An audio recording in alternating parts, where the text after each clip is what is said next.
What were you doing before you ran your Kumon Centre? I was teaching English as a second language. I still do a bit of that, and I was also a parent support advisor with the local council. That's fantastic. So what was it at that point that you made you think, I want to become a Kumon instructor? I've looked at it several years ago, but there wasn't a Kumon area close by me, which meant I would have had to travel, it wasn't on the expansion list anywhere near. And I think it was fate that I happened to be doing an event in a school, and there was the head teacher gave me a notice that said, Kumon Murfield, the instructor's retiring. And that was it. I phoned Lucy Parker, and within a very short period of time I was in this room training, and I just went, it all seemed to go very quickly. What was it about Kumon that particularly appealed to you? I think the fact that it's been around since the 1950s. It's not something fly-by-night that's, because a lot of things, especially having worked in education, there's something different continuously. We're doing maths, it's partitioning now, next thing it's chunking. You can't keep up with it. And to actually be doing something the way that I was taught, and to find that actually it still works, it hasn't changed, it's not been subject to the national curriculum.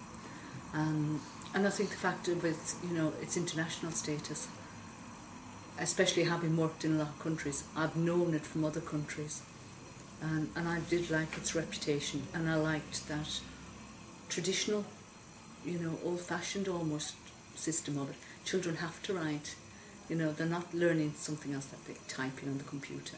They're having to put pen to paper. What qualities do you think a Kumon instructor needs to possess? Patience, resilience, organisation. You have to be organised. And what would you say are the biggest rewards of being a Kumon instructor? Well, one of the loveliest things is when somebody sends you an email and says, we got it, or something new happened, or, I have one particular boy who, when I joined, was really struggling, and his mum brought me a bunch of flowers last week, along with his certificate he received in assembly. I mean, he was only 7, but, he'd done all his times tables, and when I took over, he was at the bottom of the class, and the teachers didn't have much hope for him, and, said lines like, well, we don't expect much more from him. And I like that. That's a lovely reward, because, children are good at something. They may not be good at everything, but they are good at something, and it's finding that, What would you say is the single best thing about being a Kumon instructor? Success on somebody's face, when that look of success, especially the younger children, when they get something. I love that. And at the moment I see it in my own children, and that has been fantastic.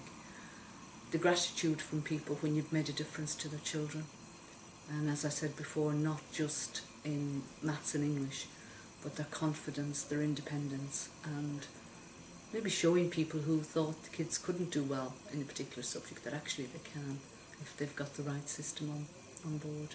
Okay.